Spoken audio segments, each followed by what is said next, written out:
A new study published in the National Bureau of Economic Research suggests that home football games at major college football schools are a breeding ground for sexual assault and rape and are directly responsible for hundreds of additional rapes in the surrounding area every year.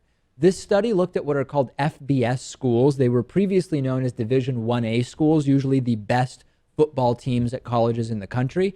And the study used FBI crime data collected between 1991 and 2012 from 138 different local and campus law enforcement agencies to compare rape reports on game days to non-game days. And what they found is that let's actually look at all of the key findings one by one. Number one, the report found that rapes are up 41% on days of football games at these FBS schools. Number two, the report found that reports of college-aged offenders raping college-aged victims increase 58% on football game days. The report found that reported rapes where the victim doesn't know the offender are up 61% on the days of home games. And the report found that football games appear to lead to as many as 770 rapes per year at FBS schools. Now, the reason, Lewis, that they can't say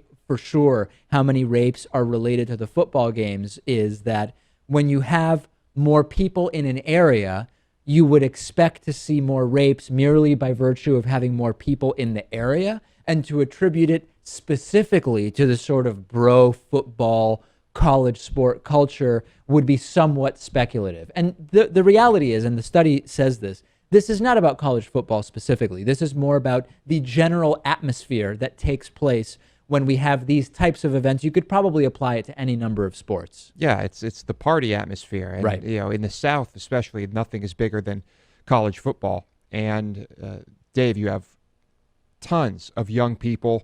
They start drinking very early. Right. It's just a total party scene. And, yeah, I would expect these numbers to go up. Because and an important element, Lewis, is even though you would expect numbers to go up, these are disproportionately rapes of people where they do not know the victim, right? So we're not talking about date rape. We're not talking about statutory rape. We're talking about something very specific here. Yeah, and it's, not too shocking. Like I said, these are just places where the party animals go. There's excessive drinking. There's drug use, I'm sure, as well.